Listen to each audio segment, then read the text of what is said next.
So my great-grandfather Jim Patterson would have farmed here.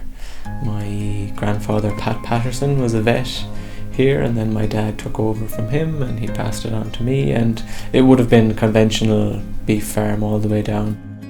There's roughly 100 acres here around the house.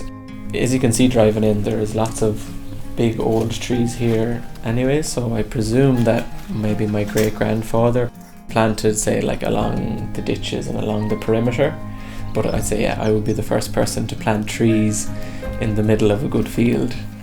There has been lots of cars driving very slowly by the road, having a look in when we were doing the work, and there have been a couple of comments to me personally, not nice comments, that it's like ruining good land and that my grandfather wouldn't be happy with what I've done. I was an ag science teacher in secondary school and went through university and studied agriculture, and so me and my wife Grania went away travelling, and we got to see different types of agriculture, different types of farming in different countries. And I suppose before I learned all that I learned about agroforestry, I would have thought that it was mental as well. You know, that's what we've been working towards for the last how many years, is to produce more. And to some extent it has been successful. You know, Irish beef is a premium product throughout the world. But what I've seen is that it's to the detriment of our soil, to the detriment of our waters. And while it might be a positive thing that we're producing lots of beef, I don't think it's sustainable. And the way that our soils are, the way that our waters are, it's not going to last forever. The trees are one of the ways that we can start to repair some of the damage that's been done.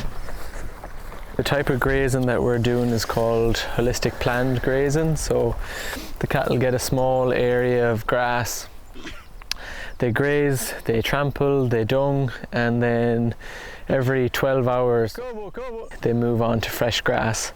They're not grazing ground where they have dunged, so there's less parasites, less animal welfare issues, and they're getting constant access to fresh grass, so their nutrition is really high, and it also gives the ground a chance to recover. So the grass is grazed, the cattle move on, and they don't come back into this paddock for quite a long time, so it gives the grass a chance to recover.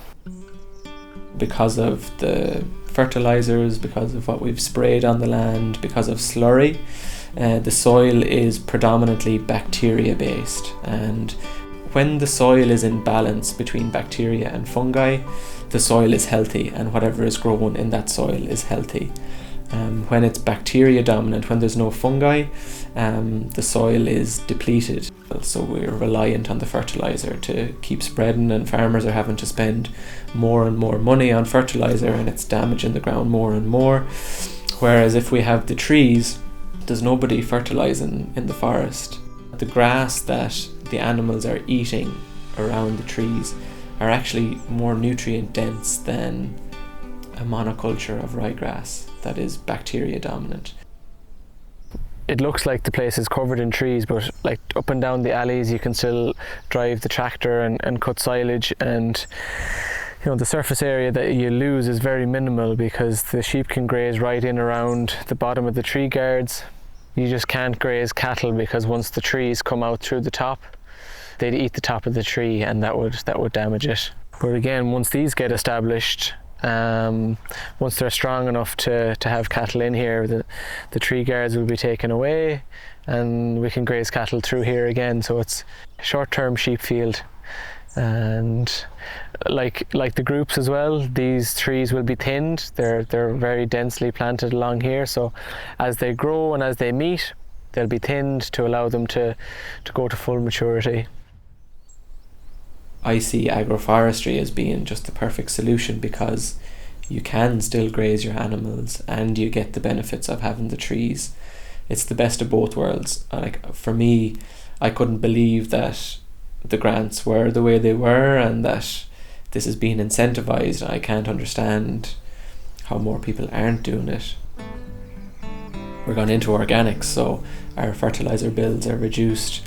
If the cattle are eating nutritious grass, then they don't need meals. My vet bills are way reduced because of the animal welfare side of things. Unfortunately, that bottom line does matter. Money does matter, and if the pressure can be taken off by spending less, doing things more naturally, it makes farming a lot more enjoyable.